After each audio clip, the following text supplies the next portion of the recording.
po si Danilo Lacaden Bernes, taga-barangay Lapas Saguday, Quirino. Ako po ang presidente ng Samahan ng Mangingisda ng Lapas.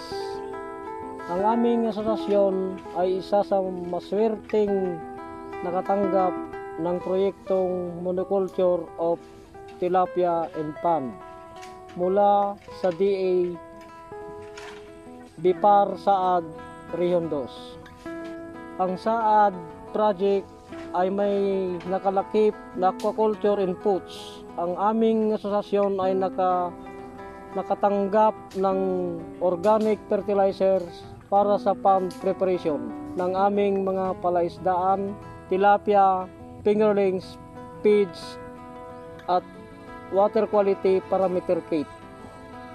Ang aming samahan ay sumasailalim rin sa iba't ibang pagsasanay na naglalayong pagyamanin ang aming kakayahan bilang isang asosasyon at bilang isang individual gaya ng grow out culture of tilapia and pond, financial literacy, peace and learn, leadership, values formation at gender and development trainings.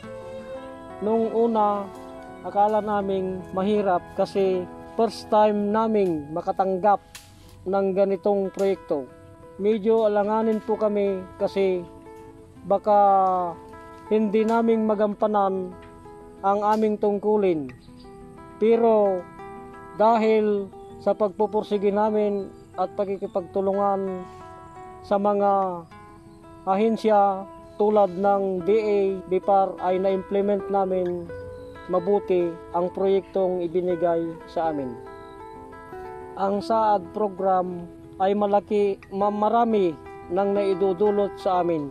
Dahil sa proyektong ito, nagkakaroon ng dagdag na kita na siyang malaking tulong sa pang-araw-araw na gastusin at nadagdagan rin ang aming kaalaman sa modernong pamamaraan ng pag-aalaga ng isda na nagagamit hindi lamang sa pangkabuhayan kundi pati na rin sa pagpapalago ng sariling kaalaman.